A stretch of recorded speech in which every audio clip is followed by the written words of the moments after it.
What the fuck, people of YouTube, and welcome to the first half of 2025 supercut. There have been no monthly reviews the first half of 2025 because life has felt a little bit like being strapped to the front of a speeding train, and the few small stops the train did make were not for editing monthly reviews. Anyway, it is now the summer, and before Signe and I take over the house we bought 2 weeks from now, I've got just a tiny bit of time to slap together this video. So without much grace or elegance, here is the first half of 2025.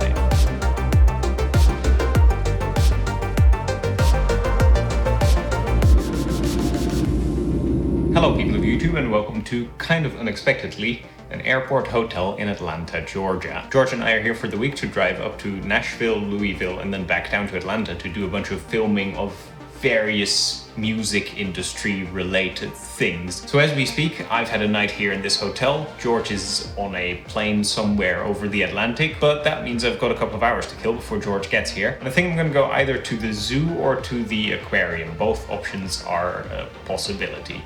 The zoo is slightly closer though, and I need to get back to the hotel before going back to the airport because I'm leaving my suitcase here for a bit. So, probably the zoo.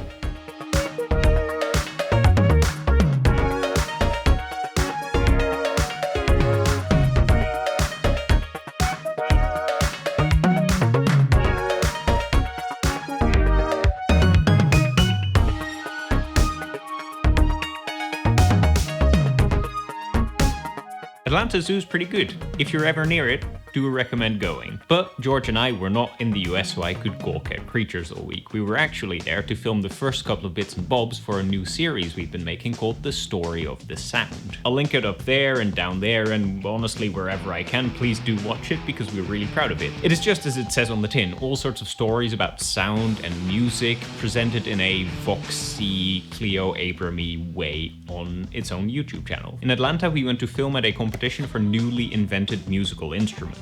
And in Nashville and Louisville, we went to visit the Louisville Leopards for an upcoming episode about how making music together is good for a kid's development. Between all of the work we did, we ate a lot of good food and went to visit the Barber Vintage Motorcycle Museum, which was a little bit of a dream come true for me. Also, we visited the pinkest brunch place that's ever pinked. Not so much a dream come true, but very good French toast. Back in Norway, Saga had been sterilized a couple of weeks ago. She's always had very large hormonal swings, but during her last heat she started lactating and showing pretty strong signs of phantom pregnancy. So to reduce her future stress, and by extent our future distress, we had her sterilized. So what are we doing? We're in a dog park with Zaggy. She is 3.5 weeks post-surgery, so she's had 3.5 weeks of rest, forced rest, and she's been going absolutely crazy the last week, like spinning in circles inside. So now we're in the dog park. She can finally run around free after her surgery, and she's so happy. She's so excited. She's so excited. Jesus. No?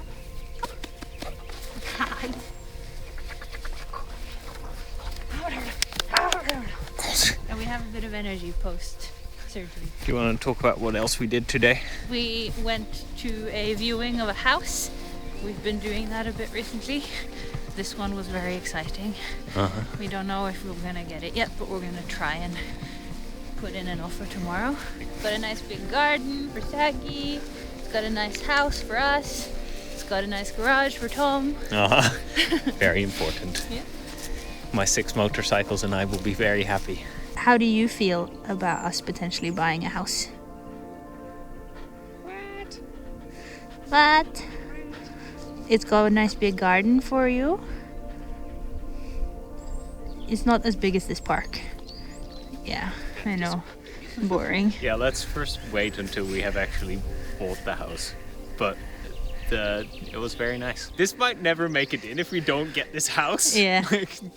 Then it will just be sad. Exactly. Then it will just be sad, Zaggy. This would continue for the next 4 months. In total, we've seen about 15 houses and lost out bidding on 6 or 7 of them. And all in all, that process really sucked. The cycle of imagining ourselves in a future house only to lose out on it over and over again was really draining. Luckily, we are now finally done with it, and we are getting the key to our house, which I must say ticks just about all of the boxes we were hoping for, on August 15th, which is 2 weeks from when I'm recording this. So more on that in basically all of the monthly reviews ever going forward. But for now, we go back to April and some work at the Bigger Feet office in Linköping. For the last 3 days, George and I have been working very hard on putting together the episode we were in the United States to film. We're releasing the first episode of our show, The Story of the Sound. It's the biggest thing we've ever done.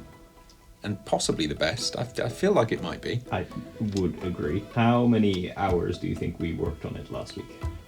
Well, last week alone, we probably we worked.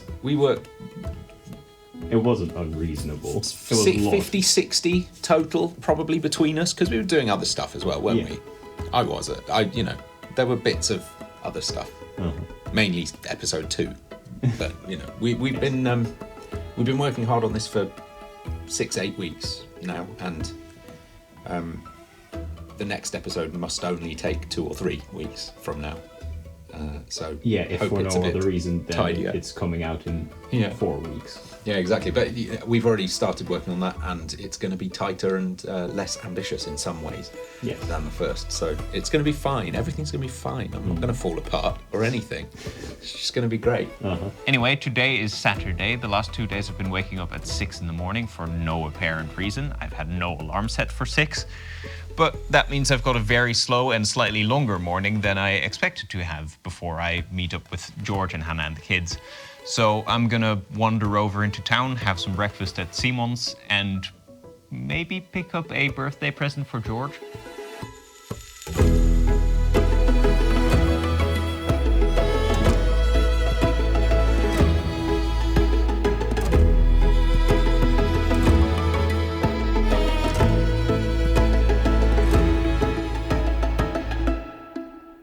Right from one work trip into another, George, Hannah and I went to Stavanger in May to attend the 2025 European Brass Band Competition. You've probably already guessed it, but we were there to shoot the 3rd episode of The Story of the Sound, which is all about what the deal is with music competitions. Why do they exist in the first place? How do they make the community better?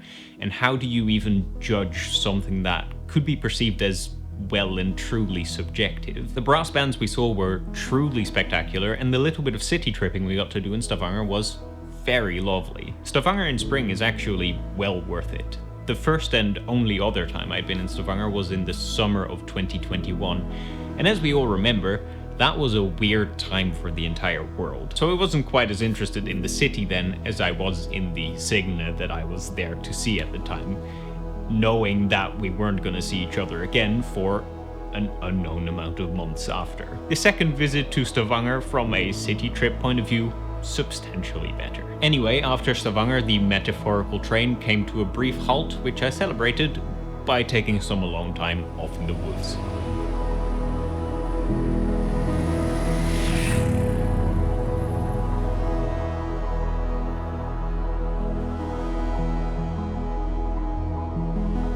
It is currently Friday, May the 2nd, and I decided to set off after work on a little camping trip. I'm planning on going on a much bigger motorcycle camping trip down to the Netherlands in July, so this feels a little bit like the final rehearsals for that, checking that all my tenting situations work, checking that I can fit everything I need on the motorcycle in my new saddlebags and in the big red duffel bag. And so far, it seems to have gone all right. I've got a few bits and bobs that I don't technically need, but because I've got the space, they're extra. And that genuinely feels really nice to be able to do. One of the things is my actual camera. I'm not filming this on my phone, but on nice Fujifilm with a 50mm, hence the blurry background. Anyway, it is roughly 9 in the evening. The sun has set, but it's still warm adjacent. It's probably about 9-ish degrees currently. I'm gonna put the rainfly over the hammock tent situation and get ready for a nice sleep by this nice lake that I'm overlooking. I'll let you know how it goes in the morning.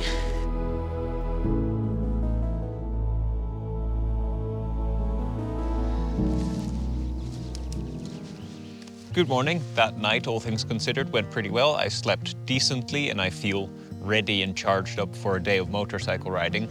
However, I do think I'm gonna cut this 2-day camping trip short into a 1-day camping trip for 2 reasons. One, the tree tent kinda sucks. Ever since I got this thing, I've wanted to like it much more than I actually like it, because the theory of it is fabulous. I really like the flatter lay position that you get in it versus a hammock.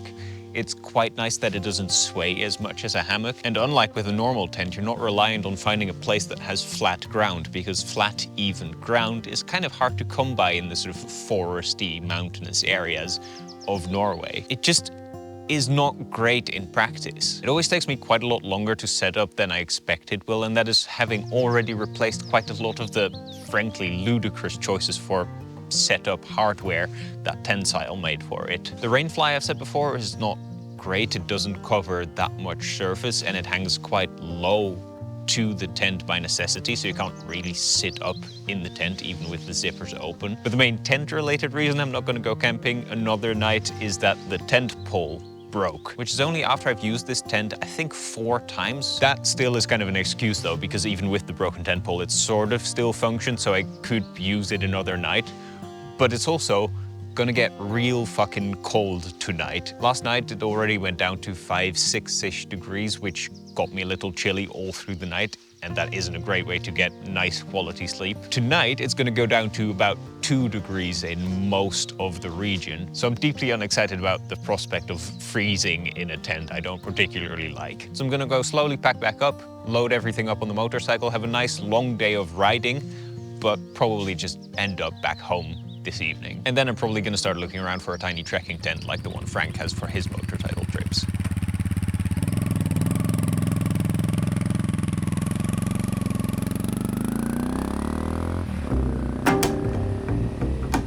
At the end of May, I also went on a last-minute trip to the Netherlands, but didn't really film anything there except for these 5 shots at Frank's lake house.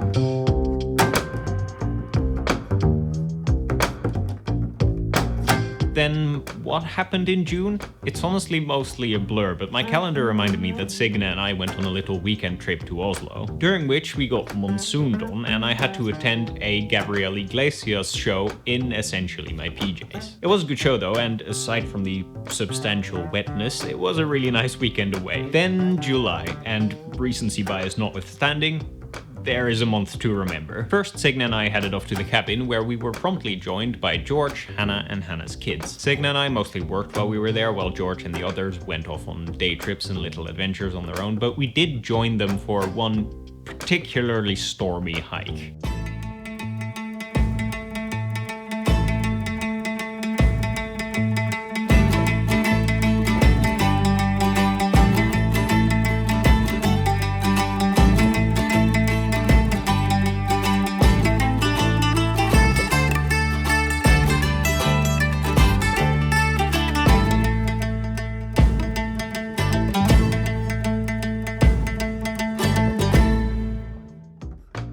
George and I also had a quick evening outing with the drone and my motorcycle, and got some shots that I've been wanting to get since getting my motorcycle 3 years ago.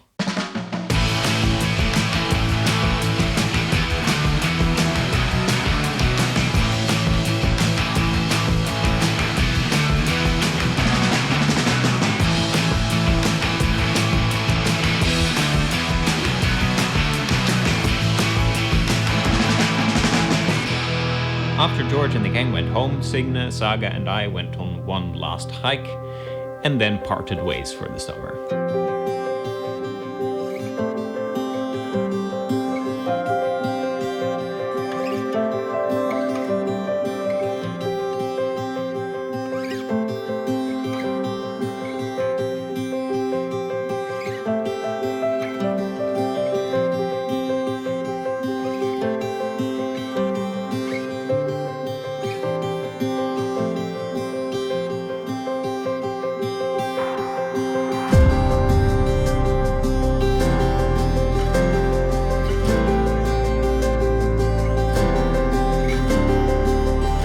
Signa and I parted ways for the summer because quite early in the year, Signa and her familiarly named cousin Hannah had bought tickets to a K-pop concert. VIP tickets for Stray Kids in Madrid, which I saw as an excellent excuse to go off on a big solo motorcycle trip down to the Netherlands. My journey down went very smoothly and much quicker than I expected. I took an 8 AM ferry from Larvik in Norway to Hirtshals in Denmark and then rode down to Rømø, one of the northernmost Bodden Islands. I camped out there, took a big walk on the beach, noticed that you are allowed to drive on the beach there, but ignored that nugget for the time being, and on the second day rode down all the way from Rømø to Groningen, about 540 kilometers. To the average ADV or touring motorcyclist, that probably sounds like a piece of cake, but we must not forget that I did this on a highly inappropriate Honda CRF 250L. My brain and body were very mushy by the time I got to my dad's house, but I did do it in one less day than I planned to. Once in the Netherlands, I had 2 weeks filled with friends, family, camping, and motorcycling. And one of the first things on the schedule was an evening with Frank and Anton, where we went off on Frank's little boat, got some pizza, and then ate said pizza on Frank's backyard lake.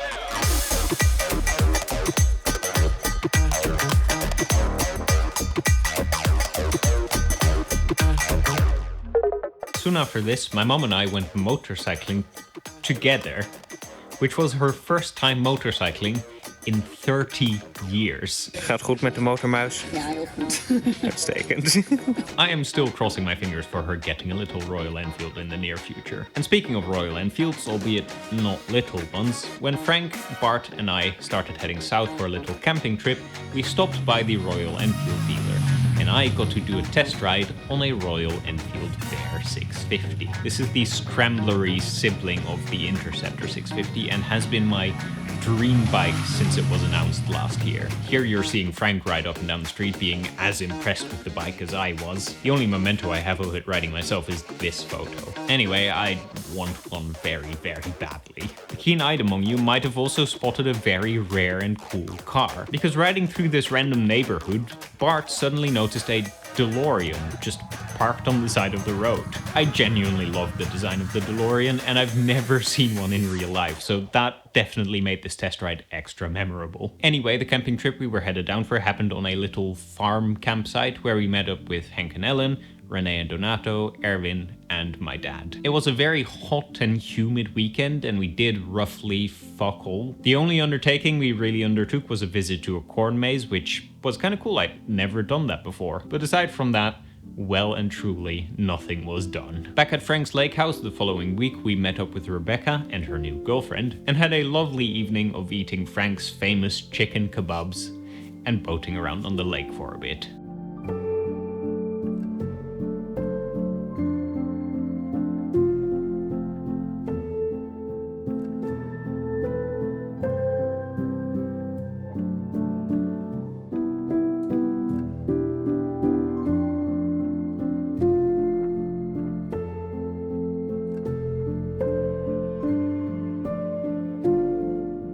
Then to top it all off, my mom and I went on a day trip to Schiermonnikoog and walked about as far around the island as is possible to do in one day.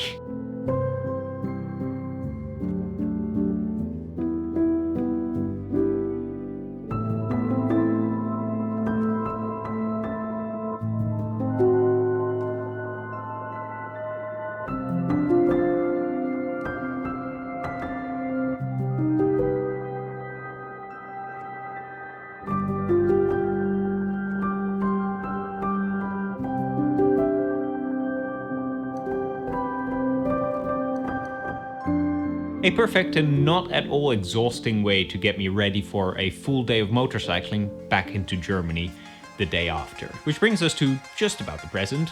Frank and Dad joined me for 2 and 3 days respectively of camping as I made my way back up through Germany and Denmark to get back home to Norway. We stayed right on the river Elbe the first night, then back on Rømø the second night, and close to Aalborg the last night before I took the ferry home. One last thing worth editing into this video about the second time in Rømø is that Frank and I took advantage of the whole being allowed to drive on the beach thing. We took my little Honda CRF onto the beach to play in the sand for a little while, and then watched a really lovely sunset.